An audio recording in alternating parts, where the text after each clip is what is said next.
It's not going to be easy. When you've been told you're not going to walk again, to be out there doing that, that's never going to be easy. And this is the one race that you have to pay insurance for repatriation if you die.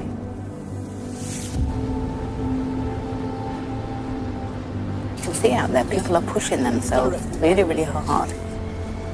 It's like it makes you want to cry because, you know, thinking you're going to be out here doing this and then I've got to go through tomorrow.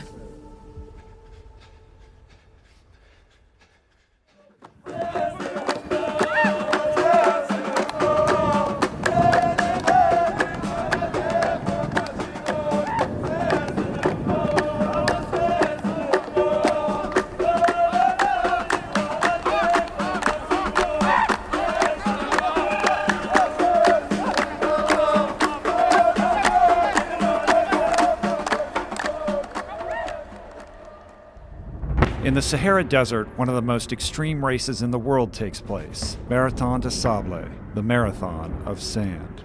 Traversing over 250 kilometers across sand dunes, mountain ranges, dry lakes, and abandoned villages of North Africa, Marathon des Sables is roughly the equivalent of 6 marathons back-to-back. Competitors are required to be self-sufficient, carrying all food and necessary equipment over the course of 6 days to reach the finish line. Available water is carefully rationed at checkpoints throughout the days, and nights are spent in open-air tent bivouacs along the route. With daytime temperatures reaching 50 degrees Celsius, the threat to human health is very real. In previous years, runners have died in their attempt to complete this grueling event. It has been called the toughest foot race on Earth. Marathon des Sables is a 32-year-old race now. We call it the daddy of ultras. This is not a homogenized race that's constructed in order to make it nice. You have to be physically fit to do Marathon des Sables, but then you have to be mentally fit. I have seen people in really bad shape in them, yes. It's scary. You know, you walk in there and you see people, you don't know if they're dead or alive. Running in sand, running up a dune, it's a bit like going to your local mall and running up the escalator as it's coming down, but doing that 50 times in a row, and then repeating that every day. The key point is it's self-sufficient. You have to carry all your personal belongings with you. You have to carry your backpack, you have to carry your stove, all your food supplies, basically everything. Your feet are so important in this race. If you get blisters or something happens to your feet, you're going to be in a bad place. You have to always be very proactive, make sure that you manage any potential problems before they get too serious. You can wreck your feet. Heat's a really nasty, insidious thing, mixed with a bit of moisture, mixed with a bit of sand, that can really destroy feet easily. And so you have runners in extreme pain. The sights you see are just, some are just horrible. It takes a special type of person to do the MDS.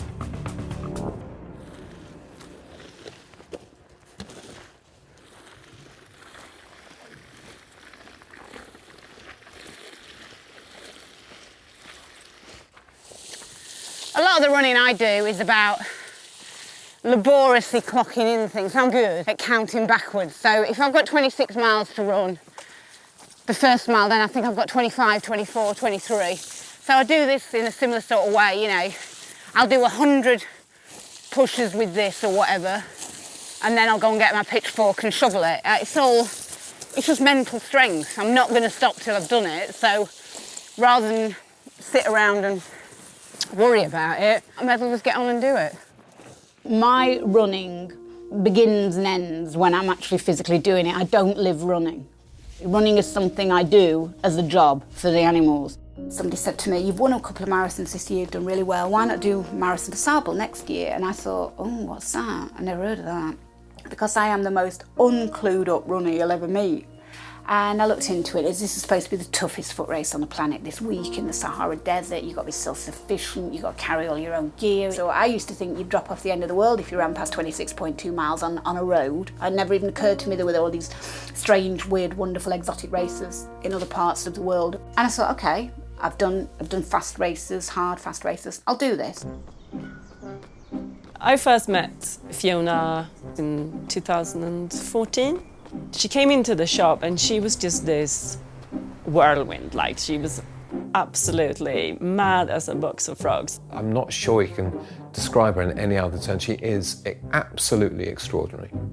And what's really extraordinary about her is She doesn't look extraordinary. I heard her resting heart rate's like 30 or something. It's so low that they're like, are you even alive? She just doesn't seem to stop.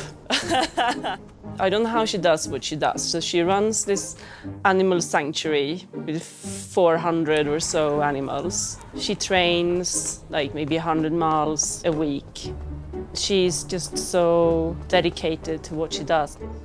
And she doesn't do it for her, you know, she does it for the animals and for other people, and she's trying to promote sustainability. When you first meet her, you've got no sense that you're talking to someone that's extraordinary.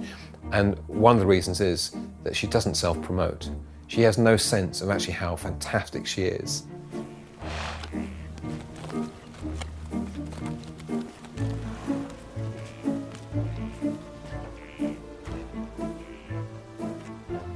She doesn't brag about anything she does, you know, she just gets on with it. But what she does is quite remarkable, really.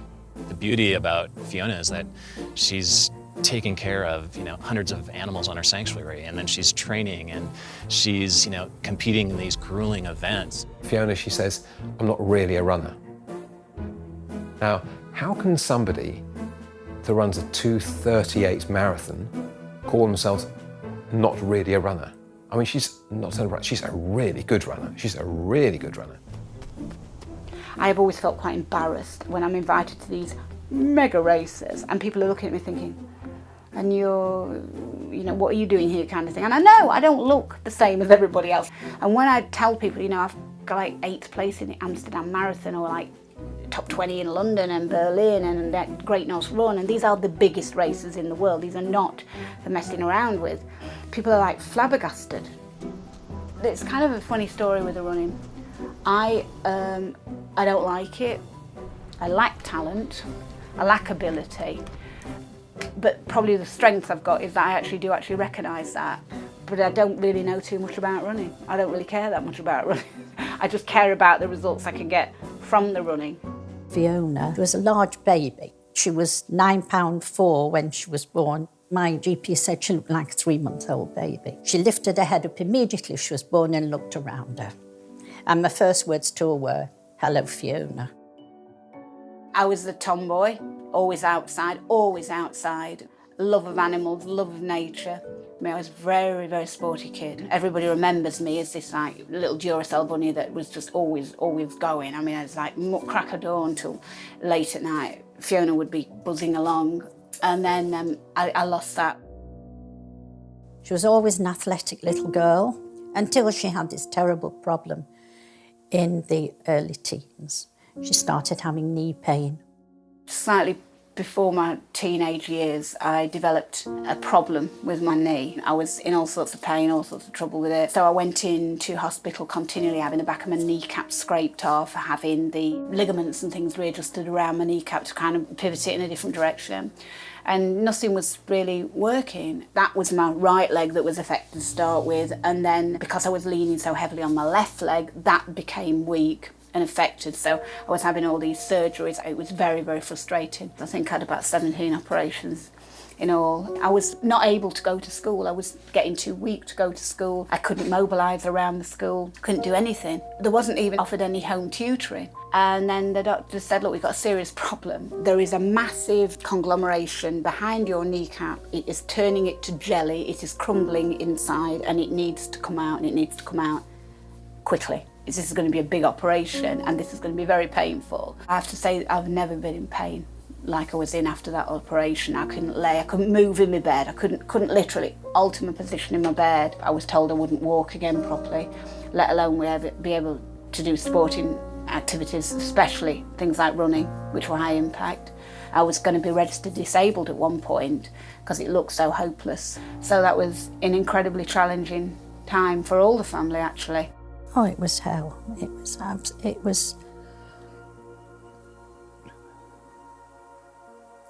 was just too bad to go there. It's left her with an extremely painful knee.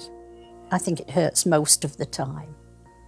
I don't think there's very much of the time that it is pain-free. The operations are bad enough, but it's the treatment and the recuperation and the work that has to be put in after these orthopaedic operations. Just went on and on and on until she was 19. It's very extraordinary to have anybody who's had repeat surgery, let's say more than 3 or 4 procedures on a patella, who has not been disabled.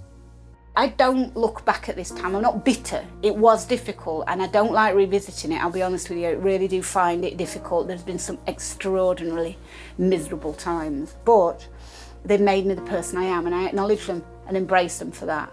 I really do. And I definitely know what it's like to suffer myself, so I can relate to it with other beings, whether they be human or not. And I certainly don't want to inflict it on them unnecessarily. She's growing all shy and bashful. Over the years, we've had hundreds of dogs. I mean, at one time, we had 26 dogs living in the house at one time. We've had lots and lots of dogs. Poppy's story is that she came to us and she'd been obviously used for fighting, and she's got the classic signs of a dog that's been used in a fighting ring, in that she's quite nervous and she's got no ears.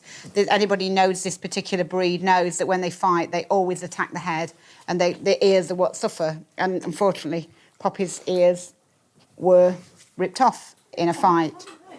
She's a very loving dog, and just a typical example of how humans abuse animals. She's got a set routine. She comes in this time, she has her tea, and she knows how she likes to live her life. She actually likes to live her life very quietly. When Fiona started the sanctuary back in 1993, we were both at work, but we decided when we started to get more animals in, Fiona would look after the animals and I would carry on with my job. We deliberately set out not to have the animal sanctuary as our means of a living, our money we could earn in a different industry, and then just use that money to fund the sanctuary and obviously encourage people to donate to the sanctuary, knowing that 100% of what they give goes towards the feed bill. Every penny we've got has always gone into the sanctuary. Absolutely everything we've got. And my mum too, you know, like when we were trying to buy this place, shoulder engagement ring, a piano, everything had to go. That's been how it's been ever since we've been here. Oh, look at his little nose. She just loves taking care of the animals. She knows them all by heart and she knows their personalities, everything. Yeah, it's incredible. And she's such a kind person that she doesn't say no to any animal in danger. These came from a place up north, about 300 miles away, and they are what they call cade lambs. Brian was one of 36 cades that we were offered by a farmer, which we took on, and we have been trying to hand rear. We've got 400 rescued animals, so managing 36 babies, basically, it's very, very difficult. And Brian came, and he was very, very weak. He collapsed, and we brought him into the house. We did everything for him that we could, and we thought he was going to die, and he didn't die. He pulled through. I don't quite know how he pulled through. There's stuff that needs to be done all the time. You know, animals to see to, there's medications to attend to, there's maintenance to do, there's a list of jobs as long as your arm. The thought of having to do all that work and then go out and run 20 miles. It's not even just like, oh, I'm just going to do a nice little country jog. It's appalling speed work to have to fit in, or an appalling 20-mile road run, and then come back, and as soon as you get back, to have to then start the evening jobs, which is like bringing all the horses in, getting the buckets ready. It's just, no. Even though, you know, we've lived together 24 years, I have no idea how anybody can fit all that in. Because we were so tight on money, I mean, for the first year or two we were here, we had nothing. And that's kind of when the marathon running kicked in. I thought it's cheap to do. You can do it any time, day and night. You don't need a lot of equipment. So that's basically why I took to running. It's no great desire behind it. It was just something physically that I thought I could make work for the animals. If I had a patient who had no kneecap and who wanted to do some running or marathoning activity, I would tell them to stay on level ground. I can imagine running downhill without a kneecap. I don't understand the engineering aspect of how you can run it without a kneecap. How do you... Your kneecap's there to guide your quads down so they can run effectively, and also it stops the over-articulation of your knee. So I'm not sure how that's possible. We always caution the patients, if they don't have a kneecap, you can't backpack downhill with heavy packs, even medium weight packs. But when you start climbing, and especially as you start descending, that's where that kneecap comes into activity.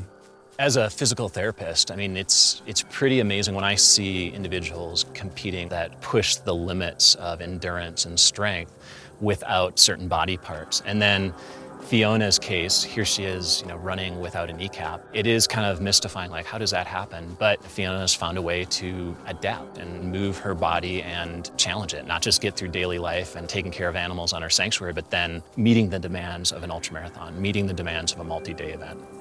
I'm spending a lot of energy training 100 miles a week for a 10-week block before a marathon, dedicating yourself to it. It puts you under a lot of stress, and then you come to your taper period. You're paranoid about getting ill, you're paranoid about getting injured. It impacts on your family life. 2 weeks before Fiona was to begin Marathon des Sables, she contracted a severe respiratory infection. Unable to train, she was bedridden for 8 days prior to leaving.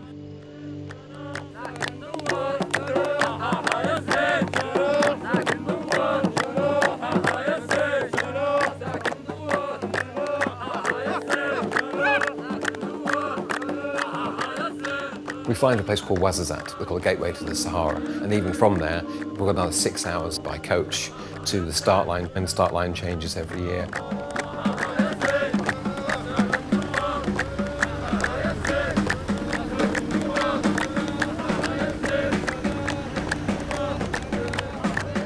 You are shipped into the desert to this unidentified destination where you see an awful lot of tents in a big circle. You wander around the camp and you search for a tent which appears to have a space in it. If you are travelling and running alone, you arrive alone, you find a place in a tent with which that will be your place for the week. You're allocated a tent number, that will be your tent number, and the place in that tent will be your place for the week.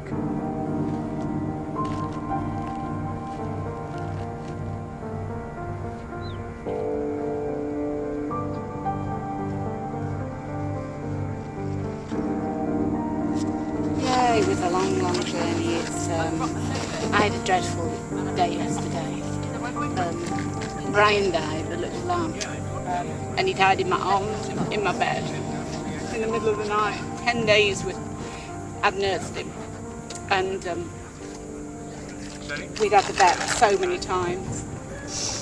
And I took him to bed on Wednesday night, and we gave him steroids, and we thought he was getting better. He has these episodes of collapse, and then at 3:15 in the morning, he just woke up and died.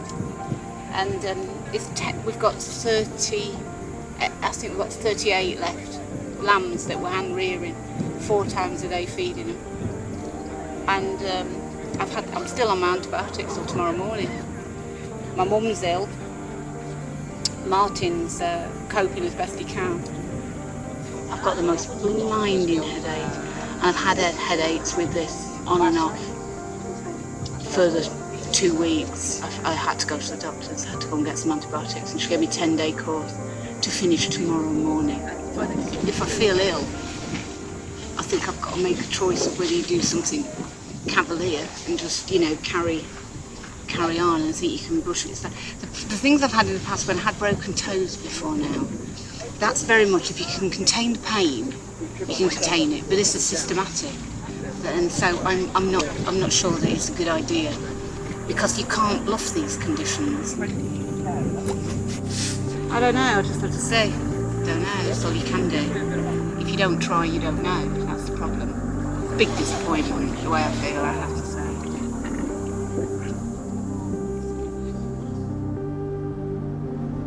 I've had a lot of stress over the last 3 months, a lot of extra work, a lot of extra commitments, and you can get ill. Anybody at any time can get ill. So I just hope that, I think what I'll do is I'll just go to sleep now and try and just relax it out in the system, and just try and rest up and see if I feel better in the morning.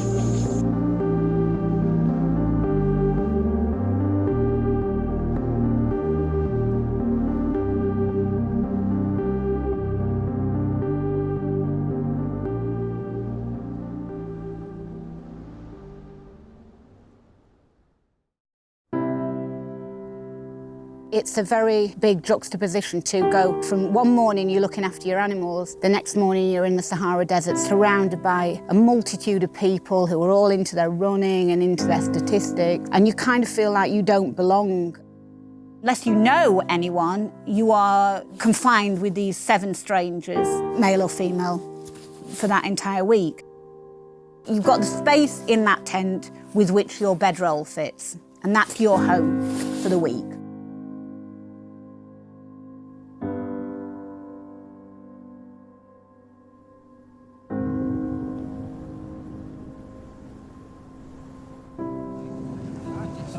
I tell you, last night, you know when you've got the headache that makes you feel ill and you just know you should eat but you can't and you just need to shut off. I think it was also, I'm not well, for sure I'm not well, but the stress of leaving that environment to be in this environment. I'm coming from temperatures that are really cold to run here, and I have done nothing, no race, no nothing. I've been busy all year with the animals and then with the lambs and then the illness, so I'm not in a great place, but, we'll see. I really haven't had a lot of time to kind of go through packing my pack and unpacking it and packing it, so it's all a bit last minute, because I've been ill for 2 weeks, and that was kind of the 2-week period that I intended to dedicate to doing some of this stuff. Basically, everything you're carrying is pretty essential in terms of becomes very, very precious. But now I'm going to do my grand weigh-in of pack and see what a nightmare it is.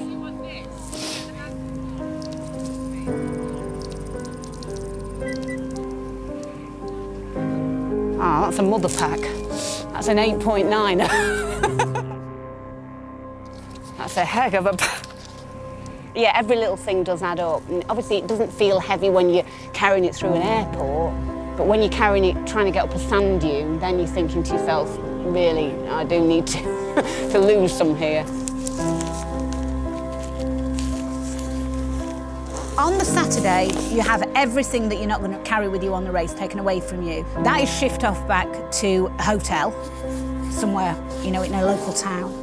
You go through registration, you get technical checks, you get the medical checks. They check the weight of your bag. There's a minimum weight of every bag, 6.5 kilos. And they check you've got sufficient food. They make sure that you've got 2,000 calories a day to keep you going. It is enough nutrition to get you through, but it's certainly not enough to be comfortable with. You're then left in the middle of the desert and you start running.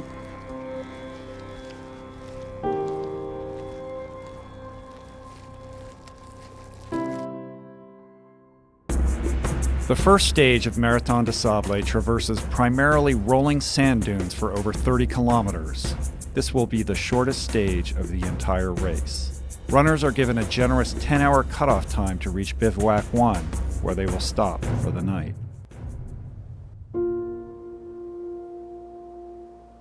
So you get up in the morning, you prepare yourself meticulously to run each stage. You're constantly worried about losing things. You've got this tiny little backpack with which to put everything in. Everything becomes so precious. Every painkiller, every boiled sweet, everything you've got becomes so precious because you simply cannot replace it anywhere. If I'm like breaking heart or whatever, I've got a choice. I am free to do this. I am free to stop doing this. The reason I'm doing it is for those that aren't free to make it stop. People living in camps far worse than this, that are not able to just, actually I'd like to go home to my luxury house now, okay? And, same with animals that are imprisoned. They aren't free to just say, I've had enough. So, that's what I'm going to kind of think of today.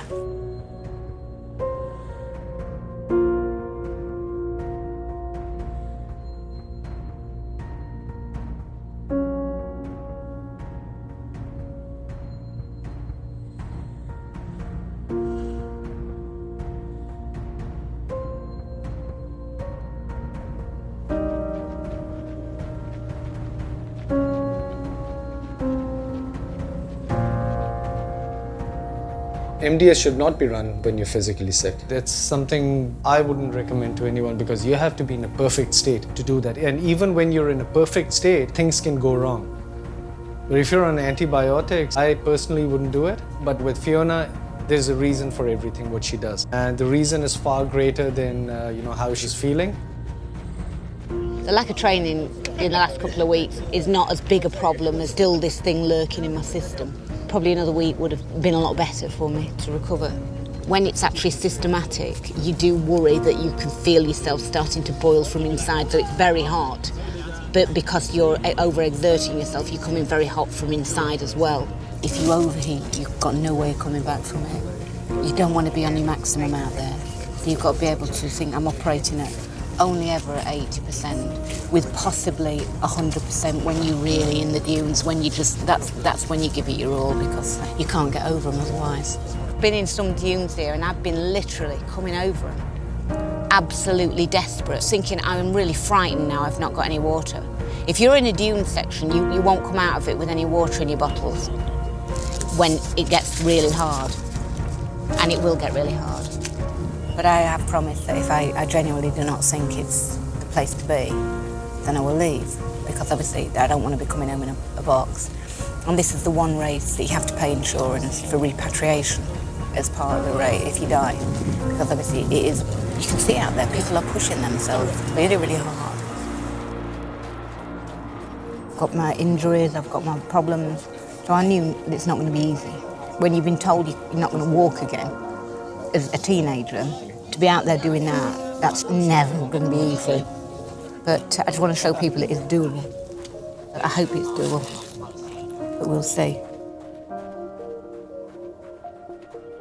I think it's very, very difficult to do a race like the Marathon des Sables if you're not 100%. It's an enormous challenge for your body, and I think if you run it being unwell, you take a huge risk because of the sheer exhaustion you're putting yourself through in a very, very extreme environment where it's really, really hot. It's a very big risk to take. This isn't my sort of running at all, but without the cold, without the flu, you know, could be pushing harder, but Oh, you went for animal? Animal sanctuary. Yeah. Yeah. Right, I'm going to cut along. I should see you along the way.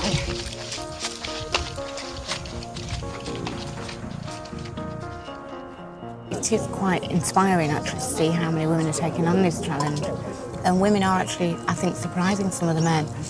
What they lack in the actual physical strength of the top runners, they can match in the mental strength. And that's what this race is about, being mentally very strong.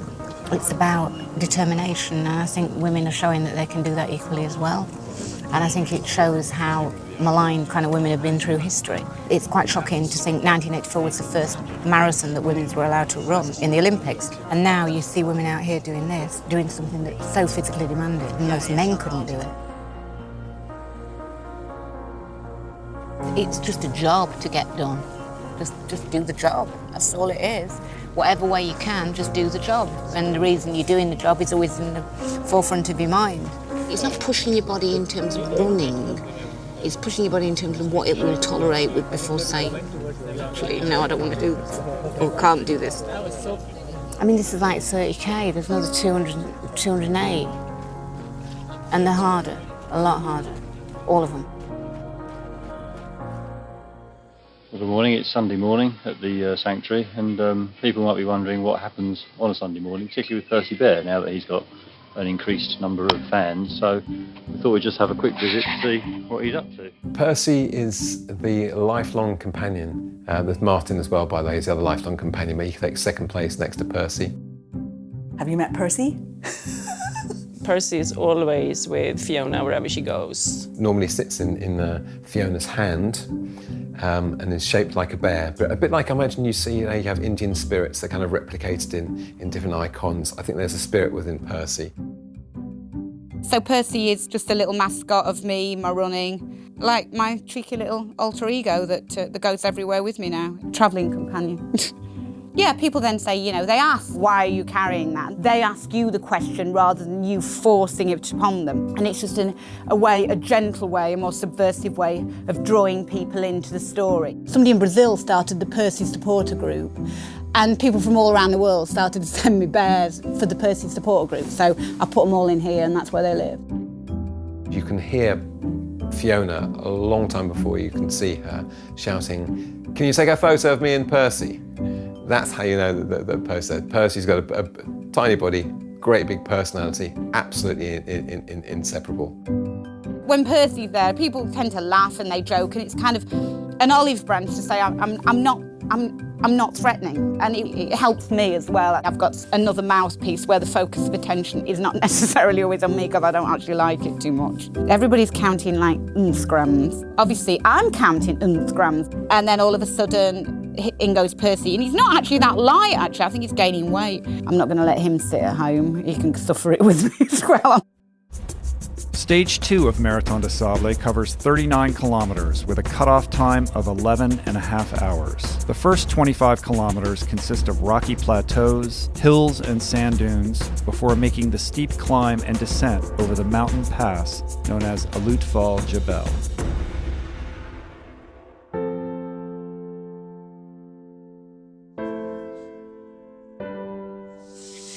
Quite worried because it was actually cold in the night. Everybody else was a bit warmer and I was really cold.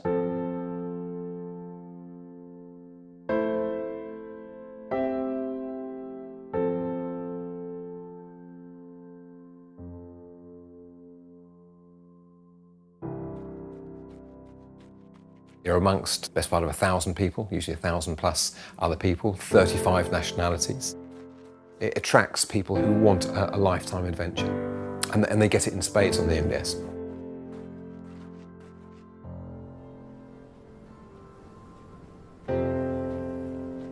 The MDS is 90% mental, and the other 10% in your head. Well, I think for extreme runners, it's just this idea that we are just pushing our limits. We're just so curious to know what our mind can handle and what our bodies can handle. The climb tires your legs, but you need a lot of leg strength to control your muscles coming down. Because when your legs get tired, fatigued, they're not behaving as they should. That's where I was worried, actually, that I might not have the strength. I was quite concerned that I wouldn't be able to hold myself together.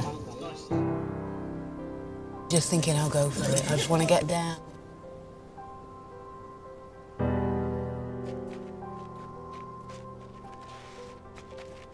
And it's prone for injury. I mean, you could injure yourself at any point. You could trip, you could do your ankle, your knees. People fall, they bang their heads, heat sickness. Anything can happen at any time.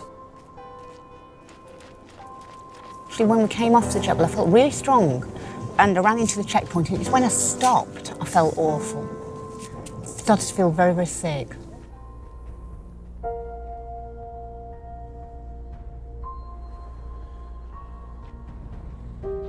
But fortunately, I got enough water to collect myself. At the end of the day, I'm grateful that I'm able to even consider doing this. Because there's a lot of people aren't able to do that, they haven't got the health. So to be in a position where you can even consider coming here and doing this is a win. It was hot out there. And main thought passing through my mind today was, how hot is it in a cattle truck? And they haven't got any water. My mind drifts off always in that direction. I know I should be thinking about myself and what I'm doing, but truly my mind always compares. I'm ashamed when I think we're moaning and because we're suffering, but we're not suffering like animals. I wouldn't be here if it weren't for the animals. No way would I be away from the sanctuary. I am here now and I want to make the best of it. But it is a spectacular place to be. It's awesomely beautiful, serene, privileged to be allowed here.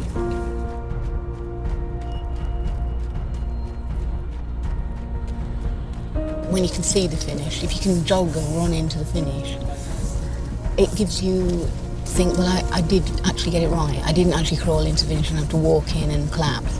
I did actually get that one right.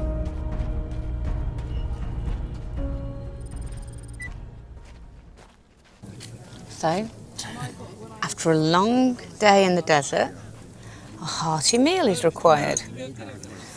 But instead of a hearty meal, we've got this. So, we have to prepare ourselves for this. You leave this walker, extra large and then lots of stuff. It's actually better than him. They sort of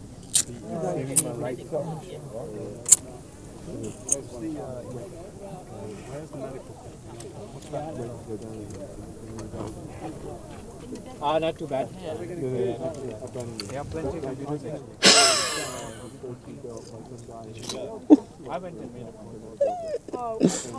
Looks like it's going to be a cold meal for me tonight.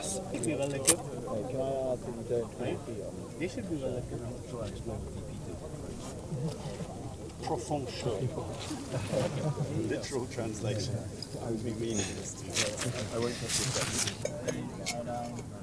I don't eat that much out on the course. It's not energy I'm going to lack out there. Bearing in mind I only eat one meal a day at home. I'm not doing that here. I'm taking snacks and I am forcing myself. I would expect to be on my feet all day at home and eat one meal. And that would include a run. And I never, ever take anything in a road marathon. So I'm quite able to run 2:38 in a road marathon with only taking water. It's difficult to be surprised by Fiona because she's just, everything she does to the absolute maximum. And obviously when she said she was going to try a marathon, I thought, okay, I know she's going to do fine. And she did a marathon and she did it, I think, under 3 hours. And it was just like, this is your first marathon.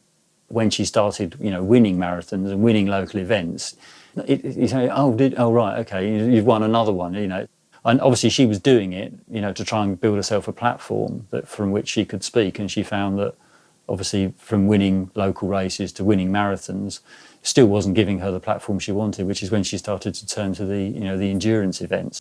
When Fiona was offered the chance to run at the North Pole, it was just like, oh, okay, fine. It's kind of like you expect her to come up with something that most people would say, what? If you say to someone, I've done a marathon, people know it's extreme. They know that the North Pole is extreme. So I figured, put the two together, North Pole and marathon, you've got a win here. That's definitive hardcore. And I just literally went out as normal, running, came back, walked into the house and said, right, Martin, I've got something to tell you. What's that? So I want to do the North Pole Marathon. And he just looked at me and, Because of the knee condition that I've got, I cannot afford to slip. If I slip, I tear, I dislocate it very, very easily. There's nothing to keep it stable in there. So I didn't really know whether it was going to be possible for me to run in these conditions. The race organiser wrote to me and said, if you will consider doing it, I will give you the place. And then it was like, whoa, game on. It's a massive opportunity and it might never come again. When the plane door opens, it's just like, whoa. The reality just hits you. All you can see is just snow. You can hear the ice and the water underneath you cracking. The cold is the kind of cold that you throw some water up in the air and it freezes. There's no going back from things like hypothermia and potential frostbite. You've got to be very, very careful. I had spoken to the other runners and there was almost like an overconfidence to them. Fiona was really refreshing because here she was touted as one of the elite runners, sharing with me in all honesty that she was terrified just as I was. And I looked at her and I'm like, how can you be terrified?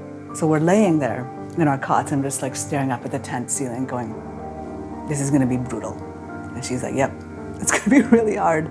It reached -30 at its coldest point. Like you'd take a step and you'd sink down to knee-deep snow. There were parts that were super icy and you couldn't really get good footing. It is one of the most amazing experiences I've ever had. Fiona is a legend. She ended up winning the North Pole Marathon very, very easily. Probably I did a bit too well. It caused a bit of animosity from the point of view of the other runners. for a woman to come out here carrying a small teddy bear and humiliate us.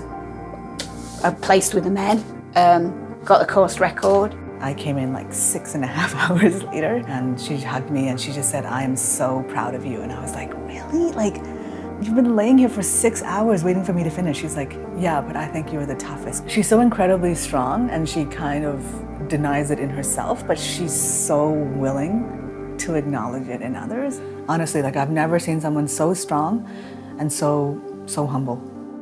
When I actually finished the North Pole Marathon, I was absolutely elated. Not at winning the race, not thinking of anything more than the fact that I'd got through this awesome achievement of surviving out there. She rang to say, oh yeah, I've finished. How did you do? Oh, I won. You won? You won. And I broke the course record. Just like, oh, okay. The course of Stage 3 for Marathon des Sables is exceptionally challenging and dramatic. Runners are required to scale 3 steep technical mountains over 31.6 kilometers. The first strenuous ascent forces racers up a sandy, rock-strewn slope. Once summited, runners must navigate along the ridge of Juan Baba Ali Jabal before dropping down to checkpoint 1, only to have to climb back up again on the other side of a dry riverbed. In an almost sadistic design, the third and largest climb takes runners back over the mountain they scaled the previous day. A treacherous technical and exposed route of jagged volcanic rock. After descending, 10 kilometers of stony plateau still lays ahead of racers before camping for the night. I'm actually really worried about today, seriously worried, because it's all climbs and my knee does not like to climb. It's protested something rotten in the street. I was just thinking, actually, I was running along yesterday and I got my cashew nuts out. And it all went horribly wrong with some poles banging around my feet. And I was just getting a right kerfuffle with this bag opening. And I didn't get them all in my mouth. And they kind of went to the side and round my cheek. And I'm so desperate to not drop these 2 cashew nuts. I was kind of rolling around my cheek to get them back into place. What am I doing? It's 2 cashew nuts. And I'm thinking, oh no, that's like 25 calories. Get it. Don't let it fall on the ground. Some sort of ludicrous mad person going along. So.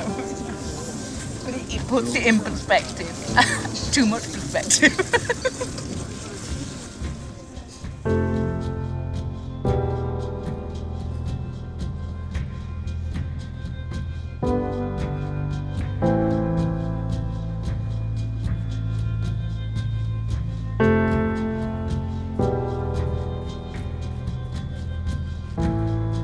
Reality hits here. It's not called the toughest foot race on the planet because it's 10K. You know, Sunday morning, it really is tough. And they pride themselves in making it tough.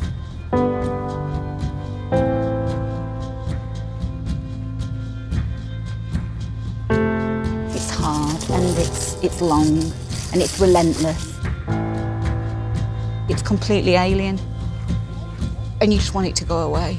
You just want to cry out there. You just want to cry.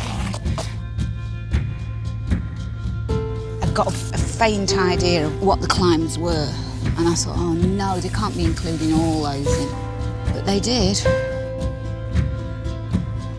That's me gritting it out. That's not me doing something that I want to at all. I would never dare do that at home because at some point I know my leg would give up.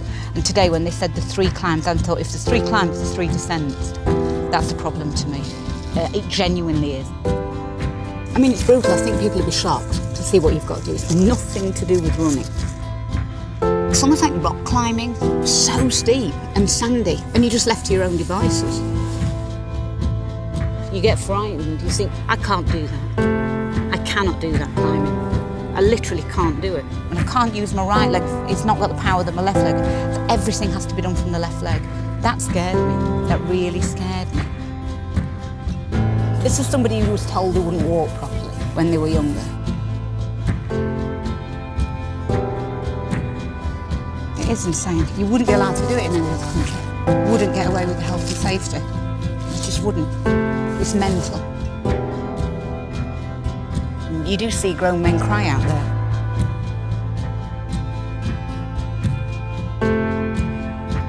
was just so relieved to get down there. I was so worried when I knew we got to descend now.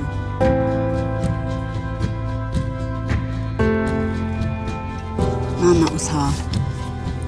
It was really, really hard.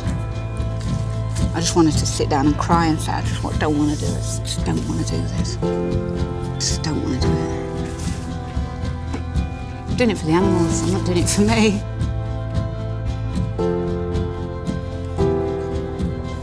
That's one of the worst days I've known in this race. You saw Fiona suffering. You saw her in a lot of pain.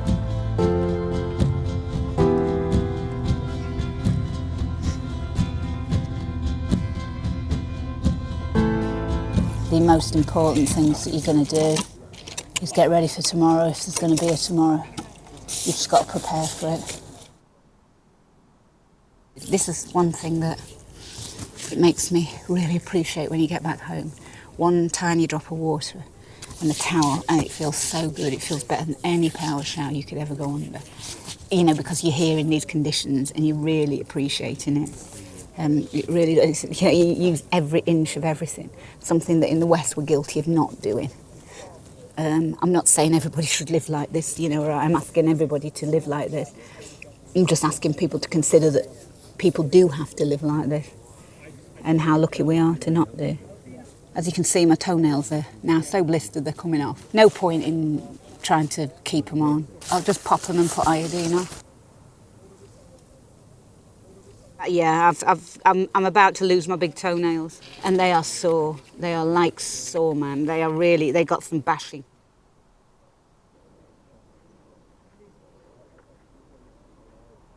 I did something actually tremendous yesterday. I was in such a state of confusion, I put Tabasco on my toes. Yeah. I picked hold of the wrong part, and in total oblivion, I just poured it on my toes. Probably did them good, actually.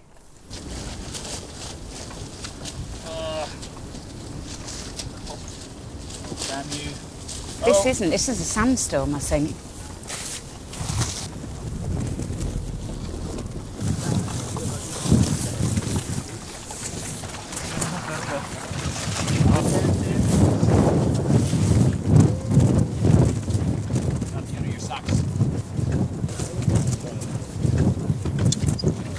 Have you got two socks there? Two small ones? Yeah, two Thank purple you. ones.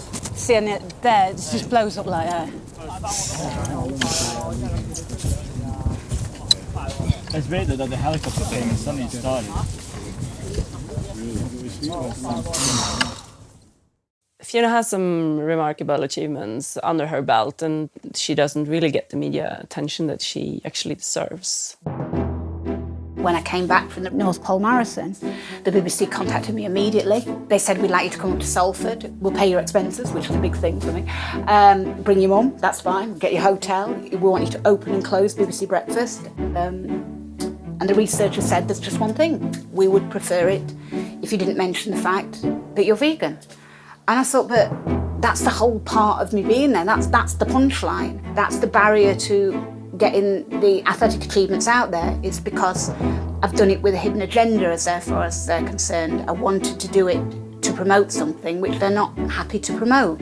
I sat on the sofa there live, and I was literally, the whole time that they were kind of talking and questioning me, I was thinking, how do I mention the fact that, dare I? I better not. What do I do? How do I do it? How do I say it? And in the end, they kind of said to me, why did you run a marathon at the North Pole? And I think that if I'd have said, because I'm just an airheaded kind of adrenaline junkie and I just wanted to do it because it was there, I think that they could have connected with that a lot better than the answer I gave.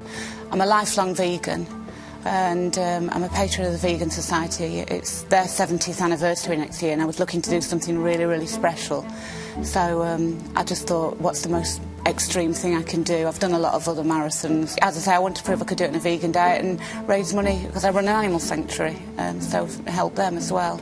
The second part of the interview came later in the show. There was no uptake on this vegan diet. They just completely blanked it. They didn't want it on there, and that's it. We have had reporters who've told us off record, I can't really feature you because you're flying in the face of the people who pay our wages, the advertisers. They're paying them to sell their meat and dairy. And here we are promoting a vegan athlete who's showing actually you don't need all that crap. If Fiona can do what she does and has been vegan for 40 years, you know, surely a vegan diet will be enough to manage you down the shops to get your weekly, you know, shopping from Tesco or wherever. So many people have it in their mind. I mean, I had it too, this idea that you need to have meat, you need to have animal protein to be able to push harder and faster. But I really think of what I'm putting into my body is fuel that's going to fuel my workouts, but also fuel recovery. And I think that's probably the biggest benefit of a plant-based diet, is that ability to fuel it with the best fuel possible, but then it's also the fuel that's going to help recovery, that's going to allow my muscles to heal, to allow my body to be ready for the next workout or to be ready for the next race. I genuinely see food as a fuel. I'm not a food obsessive person. I respect food. I respect the fact that I have enough food, and that's something that which a lot of people in the world and animals do not have. She only eats one meal a day, and she eats that when all the work is finished for the day. She will then eat. And she eats methodically, slowly, and then she goes to bed and hopefully sleeps. When I came back from the North Pole, that's when the world record attempt came up. There's a record to be the fastest woman in days to actually do a marathon on every continent plus the North Pole. I explored the possibility, the potential costs. No way we could afford it. This is an opportunity of getting in the Guinness Book of World Records as a vegan, and I'm throwing it away. And I knew I was throwing it away because there's no way I was going to go back to the North Pole and run that marathon again. I thought, this is just too good to miss. I just can't not do this. Surely to goodness, I can't not do this. But in the meantime, I'd written to 1 or 2 people to ask for help, and a guy from America had actually written back to me and said he'd like to support it. It was pretty much game on then. The first race I ran, I won. I didn't intend to. Martin said to me, you do realise that if you could do that in every race, you would actually become the fastest woman. You get 3 world records instead of 1. You'd be the fastest woman in running time, in actual physical ability-wise, not just logistic-wise, to run a marathon on every continent and the North Pole. But the pressure then was on to not just amble round these races, was actually to run them and do as well as I could in them. So when the accumulated times were all together, I would be the fastest woman ever to have actually physically run on these continents. We're just saying goodbye to Fiona and her mum now as they journey off halfway around the world to Australia. Hello, little Percy. Are you ready? He made the right decision, finding his coat. Yeah, he did. We were in Australia less time than we were flying there. Tip out the plane, run the marathon, do the championship time, get back on the plane, so that immediately I arrive, Martin can go to work to cut down the amount of days off he's having to facilitate me do this. Morning, it's 8 o'clock in the morning. Fiona's getting ready with Percy to go in the taxi to Omsk in Siberia, and we're just going to go through the final checklist to make sure she's got everything that she needs to have. Running gear? Yep. Currency? Yep. Trainers? Yep. What about the training? Have you done you've done the training? What training? For the marathon? You have to train for them? Yeah. The Omsk International Marathon is the biggest race in Russia. I'd had no sleep and then tip out and run, placed in it, and it was quite tough. Every time I was running these quicker times, the pressure was then on to keep doing it, to get these 3 world records instead of the 1 world record that I'd originally set out to do. And the next challenge was to go to America. The nearest one I could find on the East Coast was the Atlantic City Marathon. I think I won that race.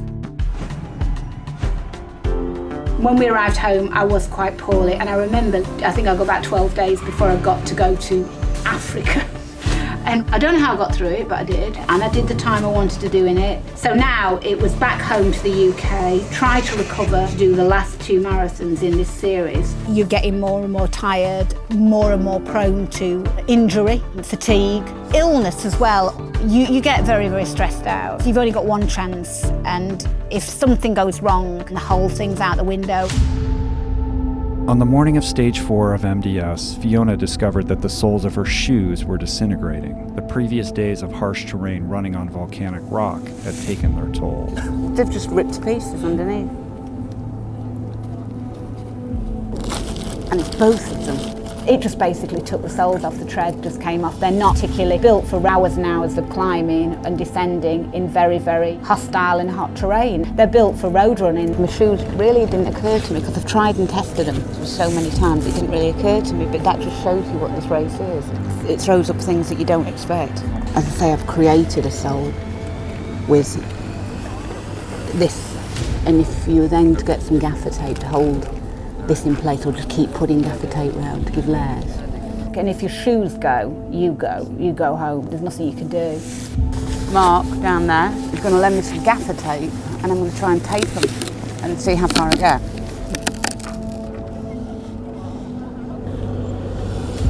Well, I've just got to go out there and see if I can see what happens. Nothing I can do.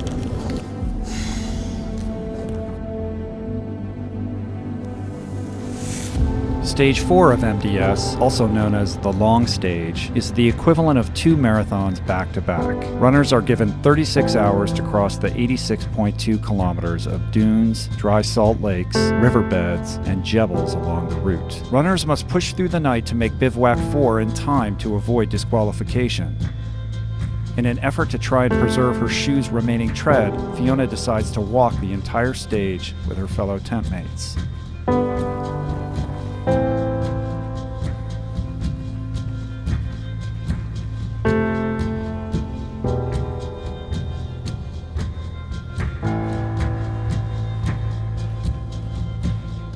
I've seen people drop out because they didn't hydrate enough. But to be honest, I've seen more people drop out because they didn't take care of their feet.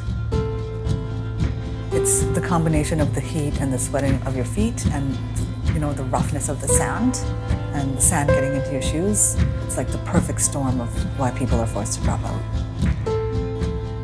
I'd stop at every checkpoint and wrap until I'd got some tread. I think the backs will hold. It's just the front. It was a matter of going around the camp and trying to beg and borrow tape from people. I think any kilometre that the soles of these shoes are now protected is a win. It's just brutal. You actually are looking at 86 kilometres with a giant backpack in hostile terrain, hostile conditions, climates, trudging. the thing is, it's not the last stage today.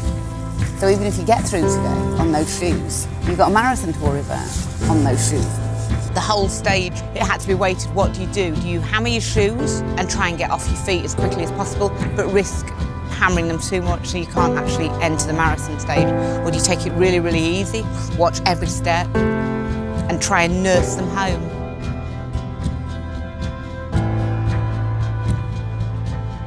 It's like, it makes you want to cry because, you know, thinking you're going to be out here doing this and then I've got to go through tomorrow. Just praying.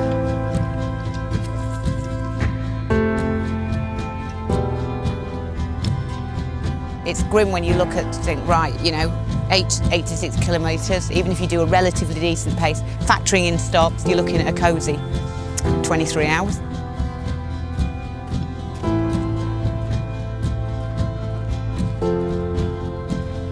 And it's literally going through checkpoint after checkpoint, fixating on getting to a checkpoint. You just sit. Then it's body and equipment management. First thing before I was actually seeing to myself was looking at the shoes.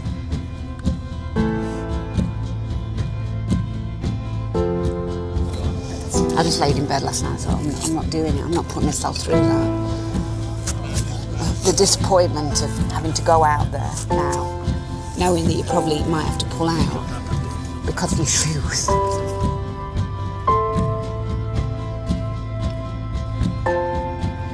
It's relentless. I mean, you've just got to keep moving forward. Demoralising, you can't see the terrain, you can't see what's up front. So you just have to rely on having enough strength to cope with whatever comes.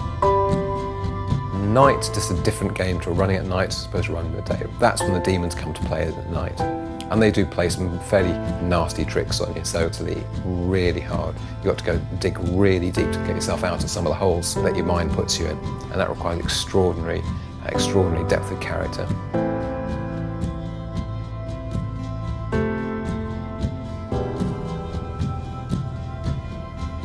You know what, an ox or a horse or a donkey, things like that, been harnessed up. And you know you're going to be out there for a long time and you're just hoping your body holds up. That's the main thing, you're just desperately hoping your body and your mind holds up.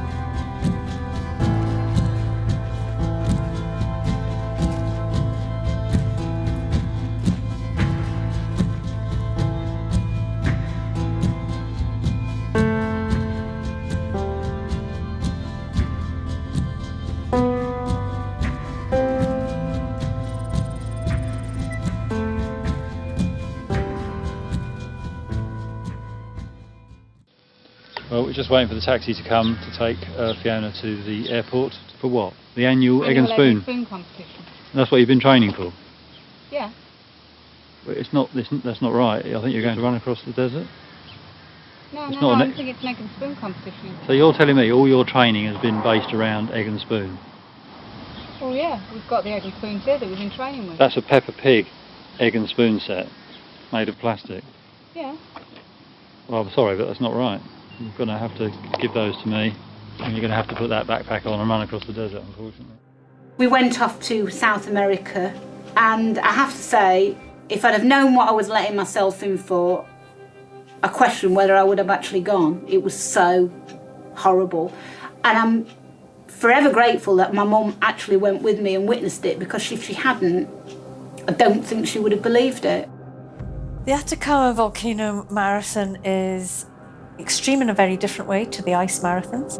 It's one of the highest marathons in the world, so you start at 14,500 feet and you've only got 11% oxygen, so about half what you would have at sea level. And I'd convinced myself that it wouldn't be too bad running a marathon at 14,000 feet altitude. I really hadn't given it that much thought. Running at altitude, I think especially for someone who comes from sea level, is definitely a challenge. It is very, very extreme. I think more extreme and potentially more risky than the ice marathons. You've got to contest with the fact that you're running at altitude, but you're not kind of running, you are battling very, very bad terrain. About 28k, I rolled my knee on a stone or whatever it was, I don't know. I just rolled my knee and slipped. I knew I'd damaged it badly the minute I did it. I just thought, okay, I'm gonna have to walk, I'm gonna have to do what I've got to do to finish, and it's not gonna be pretty, and it really wasn't. If I'd have just been trying to do this for myself, I wouldn't have put myself through it, I have to say that, but I wasn't doing it for myself, so I did.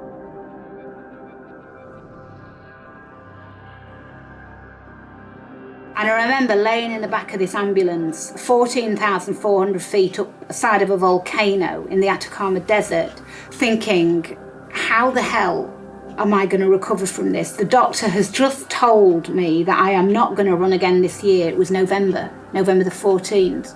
How the hell am I going to run in Antarctica in 5 days? Just complete silence, game over kind of thing. I couldn't even bend my leg. And we got back to the hotel, Mum and I, we just went back to our room and thought, what? This is just the worst nightmare that could possibly have happened. We got into Santiago and I was pretty much panicking, and we went off to Antarctica, and I thought, this is not possible. I was really scared. I just couldn't run. I just couldn't bend my leg. I didn't know what to do. I got all these expectations resting on me.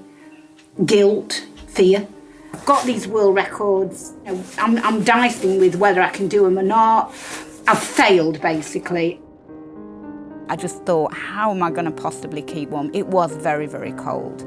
I won't say I prepared myself for my run, because I didn't think, with this knee that was just constantly throbbing, and I was like severely depleted from the Atacama race anyway, and I was in a lot of pain, which was very, very worrying. I'm just going to run, shuffle, crawl, slide, whatever I've got to do. So long as the knee continues at this pain level and doesn't get any worse, as long as I can just block that out, I might be able to just keep going. You're so aware of treading this fine balance between something go wrong, and if it goes wrong, you've got no way of making it go right. You just can't. And it hits you very quickly. It really does hit very quickly.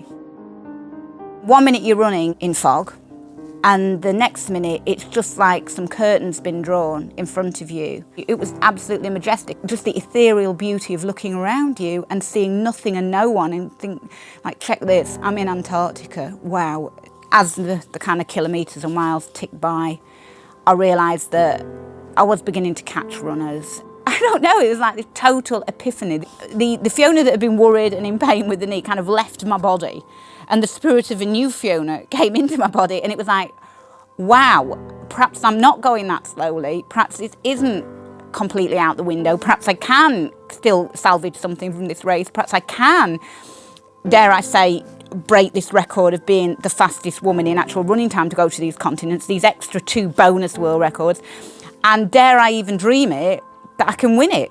So it all kind of came rushing upon me all at once, seeing the camp, seeing the gantry, seeing the finish line, and more importantly, seeing the tape being held across for the first lady home. Broke the tape, nearly broke my neck because I fell over on the tape and slipped. Very, very unladylike. I said, oh, did I win? That's the only thing, did I win? And he said, yeah, you won, and you even broke the course record. I couldn't actually believe it. I still don't know how I did it, but I did. And yeah, that was my world record. Fiona Oakes set 3 world records. Fastest aggregate time to complete a marathon on each continent, fastest aggregate time to complete a marathon on each continent and the North Pole, both cumulatively and elapsed. Stage 5 of Marathon des Sables is the final leg of the race. At 42.2 kilometers, it is a marathon distance run and the second longest stage of the entire week. The course forces runners along painfully uneven terrain before sending them down into a deep, dry wash. After climbing out, they must traverse a long section of rocky plateaus and steep, wind-blown sand dunes. The course then passes through the ancient and abandoned village of Memphis in the final stretch to the finish line.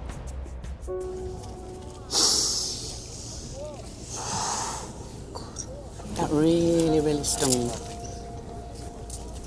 Because I know my toenail's going to come off. When it does come off, I don't want it to be loose in my shoe. Feeling nervous about today, but I think everyone in the tent agrees you're feeling pretty blessed to be in a position to be sitting here, even considering going out there. Because at the beginning of the week, getting to Friday does actually seem like a daunting prospect. At the beginning of the week, yeah, whatever happens, I'm going to crawl to the finish on my island. Yeah. And then even yesterday, when the long stage was over, people then start thinking, oh my God, what if something goes wrong in the night? What if I wake up with a cold? What if I wake up with a cramp? You know, what if? All the what ifs, because that long stage takes so much out of people that you don't want to have done it for nothing. And that was my main concern with the shoes. If worst result comes, it is a couple of stones, some plastic bags, and some more gaffer tape, and you know, whatever it takes. But let's say we hope it doesn't come to that.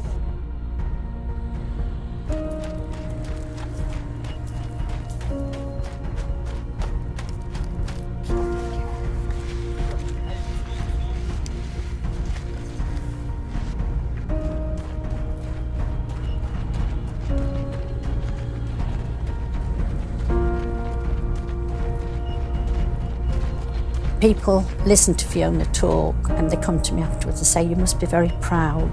I say, no, pride reflects onto me. I look at her in awe, and then the guilt kicks in. The guilt at having brought a life into the world that is so compassionate and feeling and loving that she has to push herself to these tremendous lengths to try to get a platform so that she can speak for those who have no voice.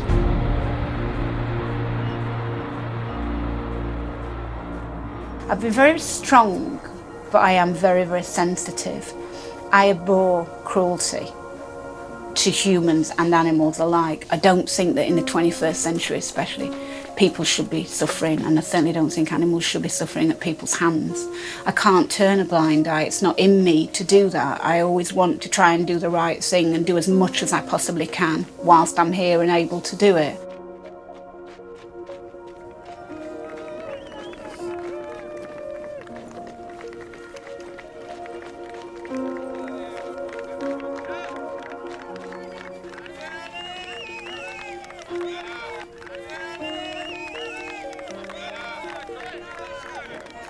Fiona finishes with a total running time of 46 hours, 31 minutes, 26 seconds, in the top third of female runners. It's kind of mixed emotions when you finish. It's been the focus of your life for a long time before you came here, and for the last week you've been fully aware that you're working toward this particular moment. And when it comes, it's not exactly a letdown, but it's just, I think, to be honest with you, mine's more relief.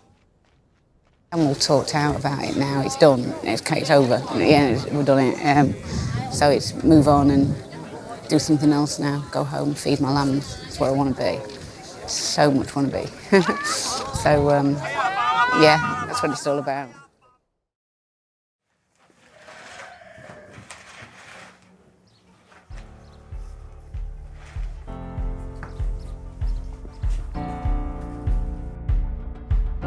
Fiona she's so pure, and she's just doing it like everything from her heart.